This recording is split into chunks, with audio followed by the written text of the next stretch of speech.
Dolphins GM Chris Grier agrees this needs to be a great draft. Miami Dolphins GM Chris Grier agrees the 2019 NFL Draft needs to be a great draft for their rebuilding effort. April 17, 2019. Times Miami Dolphins GM Chris Grier agrees the 2019 NFL Draft needs to be a great draft for their rebuilding effort. April 17, 2019. By draft weekend is Chris Grier's show, and he intends to put on a good one. But the second most important person in the Dolphins draft room might just be the most unassuming. Brandon Shure, the team's low-key vice president of football administration, has many roles. Among them, the unofficial keeper of the chart.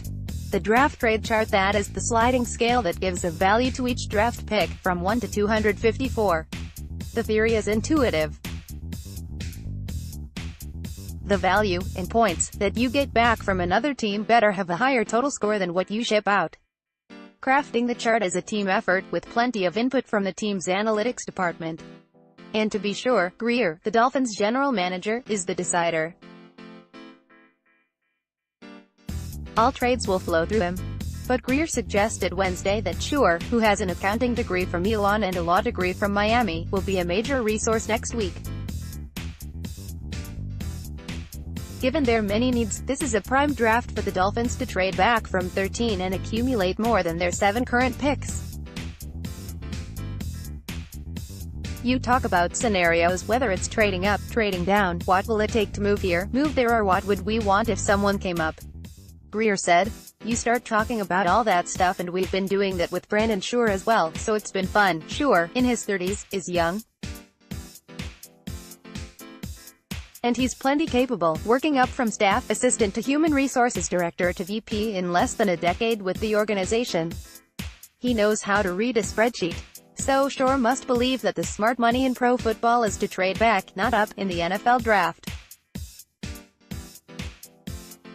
Which makes the Dolphins' recent history all the more surprising. In the past 14 years, they have made a picks for picks trade back in the first round just once.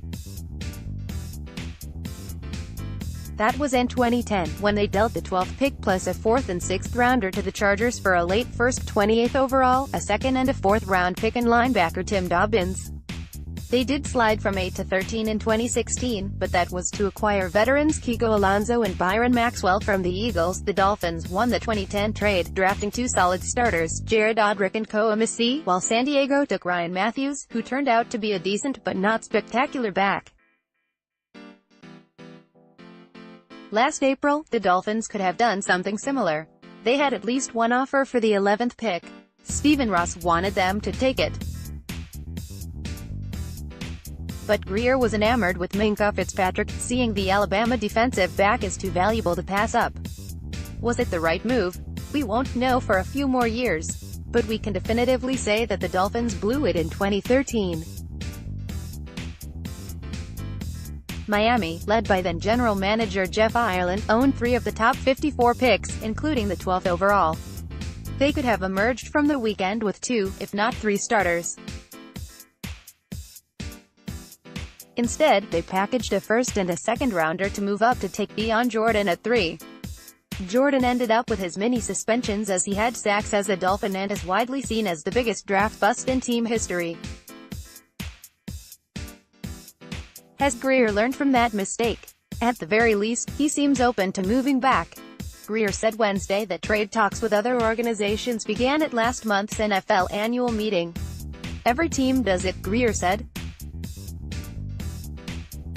Every guy comes up, hey, if you're interested in coming down, or, we might be interested in coming up, you stay in touch with a few teams here or there, but over the next week or so, it'll really start to heat up. I would guess probably especially next Monday, Tuesday, every team does it.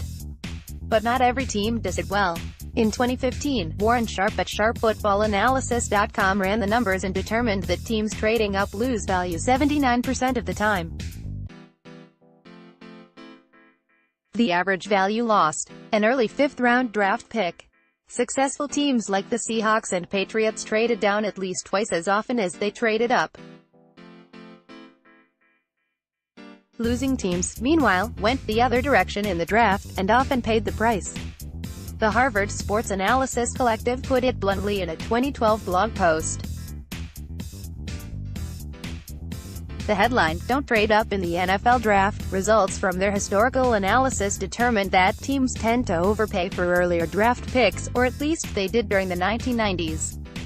Teams that can resist the urge to trade up would likely gain a competitive advantage over teams that overpay for the right to choose, and would benefit even more by taking advantage of their competitors' overconfidence and trading down instead. Is that still the case in 2019? Well, it was in 2018. The Saints surrendered 2 firsts and a fifth to land edge rusher Marcus Davenport. Harvard's chart suggests they grossly overpaid. Moving from the 27th pick to 14 is only worth a 6th rounder, based off of real, historical, on-field performance. Of course, Harvard is not the only analytics shop around. Pro Football Reference has a metric called Approximate Value, AV, which puts a single number on the seasonal value of every player in the league, and uses that system to give each draft slot a value. That site's chart also says that the Saints should have only surrendered a 6th to make their trade, an offer the Packers, who owned the 14th pick, would have surely rejected.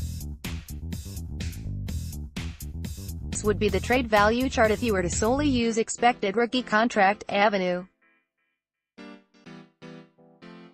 If we compare it to the typical draft value chart, this chart suggests it is almost always EV to trade down. We already knew that though.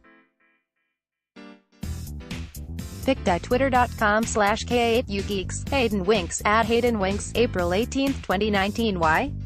The market has been set for teams to overpay, and to recalibrate it would take years of discipline that many executives don't possess. But the Dolphins, with a multi-year plan, have the luxury of time.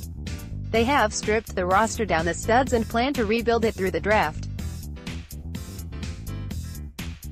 In that way, their plan resembles that of the Browns, who are an ascending team after a generation in the wilderness. The Browns in 2016 were in the same position the Dolphins are currently, rebuilding, with holes everywhere and no franchise quarterback. Instead of taking one with the no. 2 overall pick that year, they traded down and through a series of trades, turned it into 3 first-rounders and 12 picks total over 3 seasons. In that regard, Sashi Brown, Cleveland's former Moneyball executive, was a genius. He essentially got 2 entire drafts for 1 pick. Unfortunately, he was not nearly as skilled at using his picks as he was accumulating them. 7 of the 12 selections acquired in that trade were in the 2016 draft. None of those 7 players are still on the team. Plus, in trading down, Brown passed on quarterbacks Carson Wentz in 2016 and Deshaun Watson in 2017, which is probably the no. One reason he no longer works for the Browns: there's almost no price too high for a franchise quarterback. But is there one as good as Wentz or Watson in this year's draft, outside of perhaps Kyler Murray? Many experts say no.